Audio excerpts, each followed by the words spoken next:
अगर आप honours paper चाहते हो देना या फिर ऑनर्स पेपर में पार्ट 1 में इस बार एडमिशन लिए हो या फिर आप लोग जाकर इस बार जस्ट एग्जाम दिए हो लेकिन आपको पता ही नहीं कि भाई मिनिमम पास मार्क कितनी होनी चाहिए, ये बहुत ज़्यादा इंपॉर्टेंट है। प्रैक्टिकल के साथ without practical, paper 1, paper 2, paper 3, paper 4, यहाँ तक पेपर 8 तक का पेपर, और आपको कंपोजिशन में कितनी नंबर आनी चाहिए या फिर अगर आपका सब्सिडी पेपर कितनी नंबर आनी चाहिए। तो अगर आपके पास में ये डाउट है तो आज आपका रोशन इस वीडियो में ये वाली डाउट बिल्कुल क्लियर कर देगा। तो फ्रेंड्स शुरू करता हूँ। सबसे पहले शुरू बताता हूँ यहाँ पर कि जो आप लोग की ऑनर्स पेपर होती है वो आप लोग को ऑनर्स कुछ कोई भी हो वो 3 साल की ऑनर्स होती है, जिसमें आप लोगों को 3 बार एग्जाम देनी पड़ती है।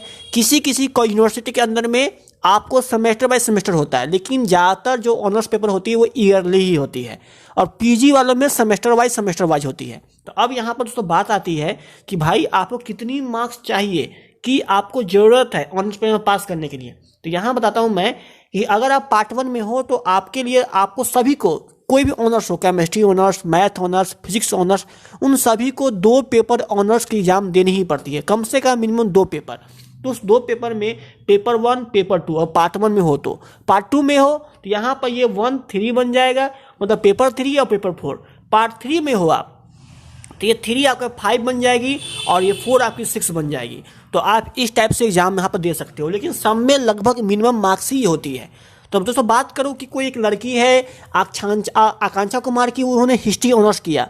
हिस्ट्री ऑनर्स के अंदर में उसे पार्ट 1 में पेपर 1 और पेपर 2 एग्जाम देनी पड़ेगी और उन्हें पेपर 1 जो उनकी ऑनर्स की पेपर 1 होती है उसमें 100 नंबर की एग्जाम होती है। उस 100 में मिनिमम उनको 45 नंबर लाना ही पड़ेगा। अगर 45 से नंबर कम लाती है तो वो उस विषय में फेल मानी जाएगी।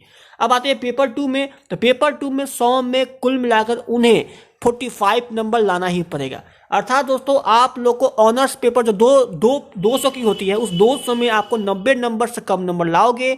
90 में अगर 89 मिलाते हो तो फेल माने जाओगे। जब 90 में आप अगर 80 मिलाते हो तो फेल माने जाओगे। लेकिन अगर 200 में 90 नंबर आ रहा है दोनों पेपर मिलाकर, ये दोनों मिलाकर, तो आप पास हो जाओगे। कम से मिनिमम 90 चाहिए। अब दोस्तों बात करता हूँ सब्सिडी पेपर के बारे में। दोस्तों घबराओ मत, हम बात करेंगे सब कुछ के बारे में। तो यहाँ सब्सिडी दोस्तों होती है, ये भी आपको 2 पेपर की होती है। ये आपके ऊपर इच्छा होती है, जो चाहते हो वो चुन सकते हो। तो सब्सिडी होती है 2 पेपर की। तो दोस्तों सब्सिडी में एक सब्सिडी में होती है 100 नंबर की, दोनों होती है 100 नंबर की। इसमें आप लोग को 100 में 33 ही चाहिए। जी हाँ, बिल्कुल सही आपने सुना, इसमें आपको सिर्फ 33 चाहिए। अर्थात दोनों सब्सिडी पेपर मिलाकर आप लोग को 200 में सब्सिडी पेपर में 66 नंबर से कम है तो आप फेल माने जाओगे, आपको दोबारा एग्जाम देना पड़ सकता है। तो 33। अब दोस्तों बात करते हैं क्या होता है, किसी ऑनर्स पेपर में प्रैक्टिकल एग्जाम भी होती है। दोस्तों प्रैक्टिकल में क्या होती है, प्रैक्टिकल जब किसी का एग्जाम होता है तो उस सेंस में उन लोगों को 150 की एग्जाम होती है। 200 के बदले उनकी भी 2 पेपर होती है, लेकिन 200 के बदले उनकी सिर्फ 150 एग्जाम होती है। तो फ्रेंड्स प्रैक्टिकल एग्जाम में आप लोग को लिखने वाले जो होंगे, जो आप लिखते हैं हाथ से, उसकी एग्जाम 150 की होगी। और दोस्तों 50 जो नंबर होगी वो 50 नंबर की दोनों प्रैक्टिकल में, दोनों ऑनर्स पेपर मिलाकर 50 नंबर का प्रैक्टिकल एग्जाम होगा। दोस्तों बता दूं यहाँ पर कि आप लोगों को 150 में इधर दोनों पेपर मिलाकर 67 नंबर सिर्फ लाना है, दोनों पेपर मिलाकर पेपर 1 पेपर 2। और इधर जो 50 था उस 50 में आपको सिर्फ 23 नंबर लाना है। ठीक है, मिनिमम पास मार्क बता रहे हैं, आप हाईएस्ट कितना भी ले आओ। लेकिन अगर इससे कम है 50 में और 150 में इससे कम है तो फ्रेंड्स आप लोग फेल माने जाओगे। तो ये दोनों में आपको इतनी चाहिए। दोस्तों आप बात करते हैं यहाँ पर कि कोई आदमी क्या करता है, 50 का इंग्लिश और हिंदी ले लेता है या फिर हिंदी इंग्लिश ले लेता है।